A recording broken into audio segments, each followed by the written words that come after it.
Hello, you wonderful people, and welcome back to English Right Now, the English learning podcast that helps people learning English around the world. And we talk about a specific subject related to something like British culture. And today we're talking about two bands that didn't just dominate the charts, they shaped British pop culture, identity, and even the language itself. We're talking about Take That and the Spice Girls. And it's a real conversation with my dear friend Rob, in which we teach you at least 10 pieces of vocabulary. We say at least 10 because it is a real conversation. Zigga zigga. Do you know, I was going to say that, Roy. I was going to say, hello, zigga zigga. And I was going to start with If You Want to Be My Lover, but I thought I better not. Yeah. So, hello, welcome. Hello. How are you? Hello. All right. Thank you very much. So these are two big bands from the 90s into the noughties. Yes. Yeah. The 90s, really. Big British bands, of course. Yeah. They were British bands that, and there's a lot to say about them. As then we don't say anything. But before we start, my wife has a question for you. Oh. Right. This mug, do you think this is an oversized mug or I've got an exceptionally small head? Because my wife said, do you think people think I've got a big mug or a small head? Yeah. I was going to say, you are the mug. You're the mug. I love your mug. This is actually an oversized mug, but certain people, my wife is worried that she thinks the camera's perspective, because this is a normal size mug. Normal. Okay. And that's oversized, the other one. But she was worried that people may think I have a tiny head. Well, it has been no. said. But there you go. So, Spice Girls, Take That. What do you remember about these two groups? Right. Well, Take That were a boy band. They still are, in fact, but not so big now. And there are lots of boy bands around. I mean, you think back to the Beatles, were a boy band, really. But I think they became biggest band of that decade, probably. Take That. Yeah. I don't know if it's because of their songs or because of the people who are in the band, but they certainly rose to huge success. So they were probably the biggest boy band of our generation, in the UK at least.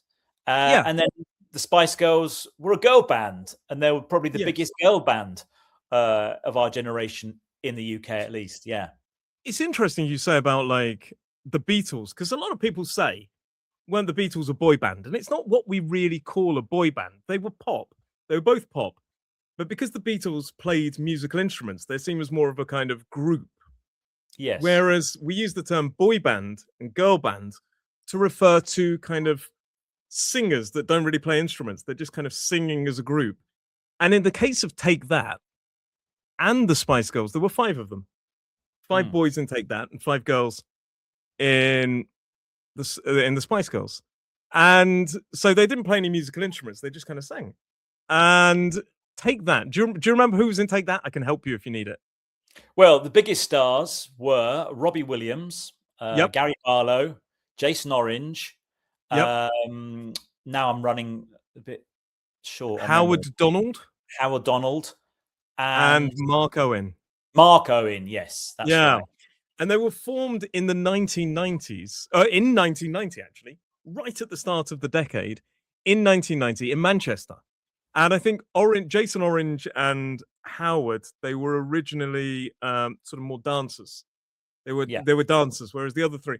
And I've got a feeling Gary Barlow wrote he wrote a lot of the songs, didn't he? I think. Yes, I mean Gary Barlow seems to be controversially the most talented one because he writes the songs, he performs. He's a very good musician now, hasn't he? Because he's gone on to do a lot of solo projects on his own.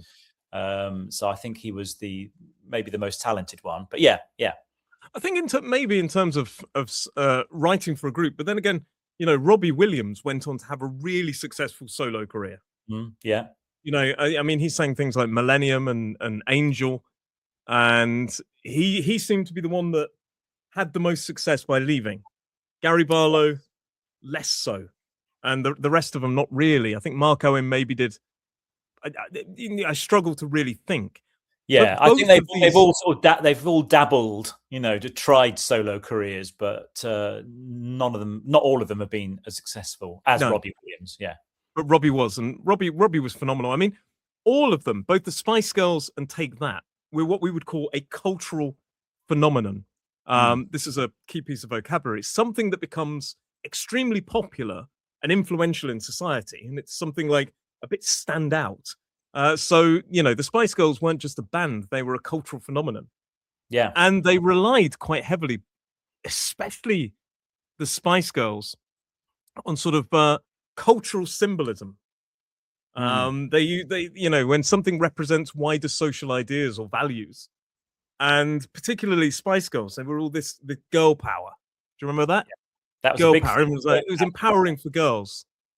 But they Spice Girls in particular relied a lot on kind of cultural references. Like there was that dress, the Union flag dress, I think worn by Jerry Halliwell, I think. Yeah. Who was Ginger Spice. So there's a lot of it's fascinating. Who came first, the chicken or the egg? Take That or Spice Girls? I think Take That were first, weren't they? Yeah. And I suppose boy bands, not an official definition, but they're quite manufactured boy bands. They're different. They just bring in almost random people and put them together in a group, don't they? I'm not sure if Take That were manufactured. I don't know. I know some of them were like I don't know about Boyzone and Westlife. I think one of those were manufactured, possibly. But yeah, they're usually quite put together artists that found that they look good, they sound good together. But yeah, I mean, and then you're right. Spice Girls came in '94, so 4 years later, and that consisted of they all had real names. Mel B, Mel C, which I don't think they're actually their real names. They've got Mel B, Mel C, Emma Bunton, Jerry Halliwell, and Victoria Beckham. I think she was Adams. I don't know. Yes. But they had like Spice names, didn't they? Scary Spice, Sporty Spice, Baby Spice, Ginger Spice, and Posh. Oh yeah, Spice. Which one was your favorite? That was the question, wasn't it? In the '90s, that was the question in the '90s. It was your I did like Baby Spice. Did you? Yeah. She's gone on. I mean, she doesn't sing so much now, does she? I think she presents on the radio. Yeah. In fact, not many of them have many singing careers. One of the Mels did. Mel C, I think she did. Sporty. C, yes, she's gone off. She did a duet with Bryan Adams, didn't she? And she's done lots of other. Oh, baby, when you're gone. Solo project. And then, of course, Victoria Beckham is probably the most famous, not for singing, but for her fashion, and of course, marrying you know who. Yeah, so she ironically, I mean, both her and David Beckham became the celebrity couple of the '90s because it was like an icon of football and an icon of pop marrying. It was like the perfect kind of almost fairy tale wedding, I guess people would be sort of saying it. But yeah, she drifted off. But they were the best-selling, or they are the best-selling girl group of all time. And they targeted a young female fan base with that kind of girl power thing. They were very popular with the girls, with girls, and I think so would Take That. Really, I think that's interesting. They're both kind of appealing to the same market. I can't remember many of my male friends loving Take That. Maybe there are. I don't know, but I can't. But you're right. Yeah. When they were big in the '90s, I was sort of going through my start of rebelling against pop. So I was really listening to Metallica and metal music and kind of all this kind of thing. So for me, this kind of music was I didn't really enjoy it at the time. But now in hindsight, I do. Yeah. I was going to say the same thing, really. I mean, during the '90s, there was that sort of Britpop period, wasn't there? Quite explosion, wasn't there? Yeah, guitar. There was a lot of guitar-based rock bands and stuff, which I loved, and so Take That, for example, was a bit too maybe mainstream, too poppy. But the fact that mainstream is a key piece of vocabulary. So mainstream appeal means the ability to attract a wide general audience, so basically appeal to everybody. But we often use a bit mainstream in a negative way to mean it's not really cool. It's a bit, it's a bit for everybody, not really cool. But they did have mainstream appeal across age groups. And lots of chart-topping songs, weren't they? Top of the charts all the time, #1 songs. We're going to test your knowledge on songs. We could have done a funny test. is it Spice Girls or is it not? Oh yeah. So, but I'm not that clever. So chart topping is a key piece of vocabulary, reaching number one or very high positions in music charts. They were chart topping singles all the time. Everybody was like, the new Take That single, have you heard it? And the new, yeah. And then there was also Britney and Christina Aguilera at the same time, and all these kind of other artists. I think they might have been slightly later, but it was a real kind of time. Talking about their music being mainstream, though, what I was going to say is the fact that if they play a song on the radio now, you go, oh yeah, that was a good song. That's a good song. It's a bit like ABBA. I mean, there was a period where ABBA weren't cool particularly, but you have to say 50 years on, their songs are still played on the radio and you can still sing along to them and go, oh, that's a good tune. That's quite a good tune. I wonder if the Beatles went through a phase like that where everyone's like, no, it's not good. I don't know. But what's interesting about both the Spice Girls and Take That, they have this kind of collective identity. They had a shared sense of a group rather than focusing on the individuals. And I think that's why possibly only Robbie definitely had the biggest solo career. I think Gary Barlow went on to one of those celebrity, Britain's Got Talent things, but Robbie kind of only one that broke away, and I think he broke away pretty early. And he was quite bitter about his Take That. Yeah, I can remember that. But they got back together, didn't they? And then sort of. Yeah, I think 2010 to 2014 there was a period. But I think when sort of Take That drifted away, Spice Girls stayed quite consistent. I think wasn't it Victoria that left eventually. Yeah. But I think the Spice Girls possibly stayed around. It felt like they stayed around longer. I don't know actually. But I'd imagine it certainly felt that way. That they were definitely around. But they eventually did split up. Whereas Take That, yes, they lost Robbie, of course, and I think somebody else disappeared as well. But they still Jason Orange go. Jason Orange go. So the three of them still tour now, don't they? And still, sell out venues. But they had huge commercial success. Yes. And this is a key piece of vocabulary. Commercial success is strong performance through sales, tours, and merchandise. They had huge. Both of them achieved enormous commercial success. But Spice Girls, I mean, they made films, didn't they? Do you remember Spice Girls the movie? Yeah, it was good. It was silly, but just good fun, wasn't it? And they had the Spice Bus, didn't they? Yeah, the Spice Bus with the Union flag on the side, and there's one on the Isle of Wight that I think was apparently the Spice Bus. Brilliant, right. Or it's a replica. How amazing is that?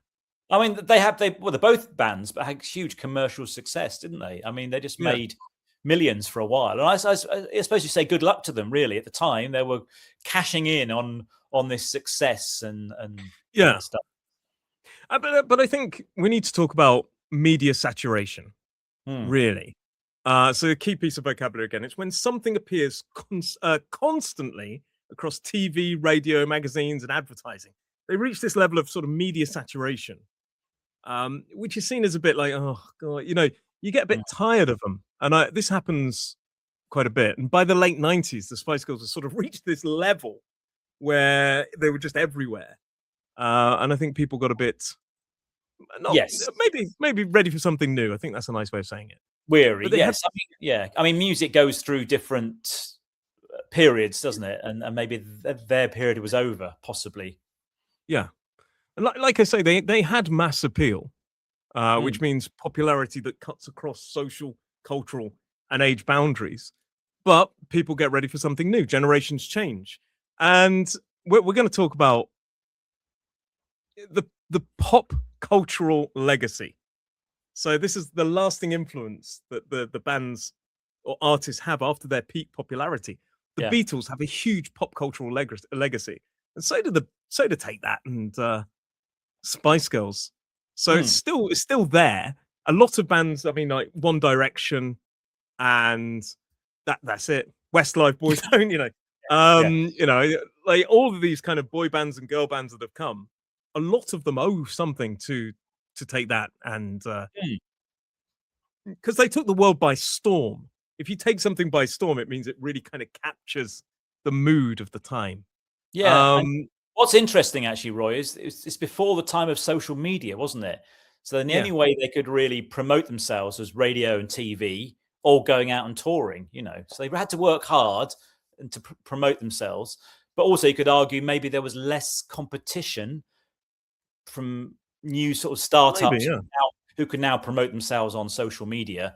There were limited places to kind of promote themselves. So, but maybe the best bands kind of got through and got noticed, like these two bands here. But I think because of this kind of the cultural impact, I mean, it's interesting because we compare them as two very similar entities, but I think Take That were very much, in my opinion, humble opinion, I can already feel the angry comments coming. They were more about the music, and kind of, a group getting their music out and getting it done. Whereas the Spice Girls seem to not only be about the music, but they became sort of pop culture icons. They reached, and there was this idea of the Cool Britannia. We got the Rule Britannia, Cool Britannia era, and girl power. And I can probably, my wife is right here. So my wife's from Brazil. They went worldwide. Who was your favorite Spice Girl? Oh, it was Baby, wasn't it? It was Baby. Why? Because she was a kid and she had ponytails. But I mean, it was fine. I was expecting it to be empowerment of girl power and all this. Like Sporty Spice. Ponytails. There was Sporty Spice. We haven't done this yet. The list of the spices: Baby Spice, Sporty Spice, Scary Spice, Posh Spice. We did mention them in passing. So Mel B was Scary Spice. Yeah, and they were from all over, weren't they? I think Mel B's from Leeds. Mel C was Sporty Spice. Emma Bunton was Baby Spice. Jerry Halliwell was Ginger Spice because she had ginger hair or red hair. Victoria Spice was Posh Spice. Have you seen that documentary with David Beckham where she's sort of saying one thing and he was like, "No, you weren't. You were rich. You were rich. What did your dad drive you to school in?" And she's like, "A Rolls Royce." So I think what's really fascinating is not only did both bands reach iconic status, being widely recognized and remembered as important or influential, they had, it's also that I think in particular, while it was all about the group for both of them, Spice Girls in particular focused very heavily on public persona. So the image or character presented to the public. So each Spice Girl, more than Take That, had this carefully crafted public persona. Yeah. So Mel C was the sporty one, a bit like, "Hey, let's go." And no, Mel C, wasn't it? Mel B was like wild hair and a bit like, "Come on," and a bit scary apparently. And Emma Bunton had this childlike nature, which probably would appeal to my wife at that time, when she obviously wasn't born in the Victorian era like us. But yeah, and this good marketing. Good marketing, wasn't it?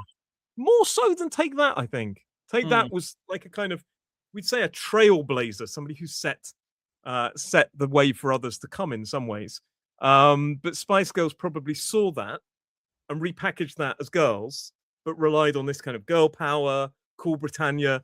They really went in and they had a massive cultural impact. The effect on, cultural impact is the effect something has on attitudes, behavior, or identity. So their cultural impact, both bands really went far beyond music charts, but especially and being an all-girl band as well. That was fairly not a new concept, but I suppose reinventing the girl band. That a lot of men had been the main performers, hadn't they, and boy bands and everything. And then they thought, well, let's have a girl band. So that they created something new. Have you ever bought a Spice Girls album or a Take That album?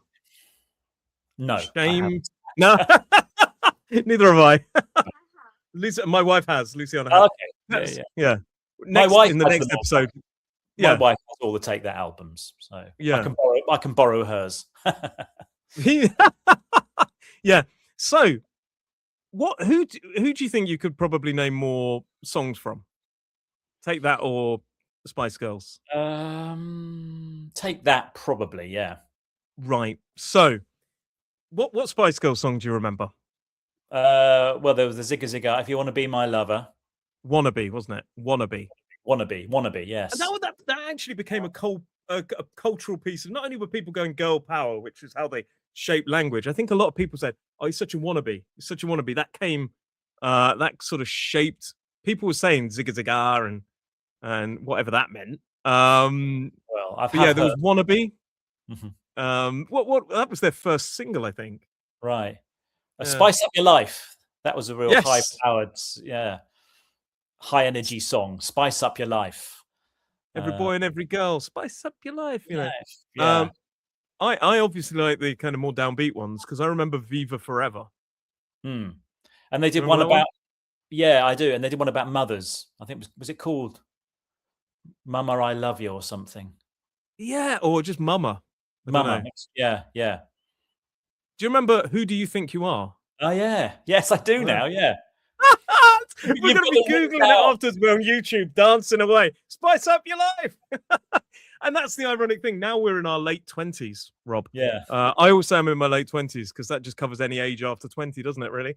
Late 20s to early 90s.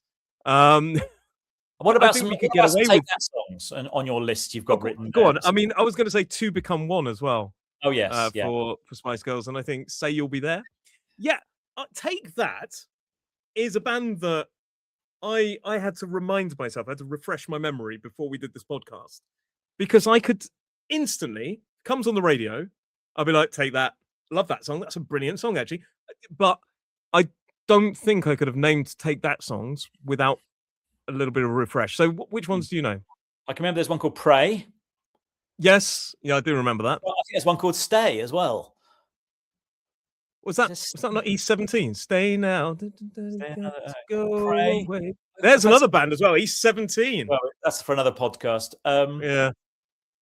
Goodness, they had so many hits, but yeah.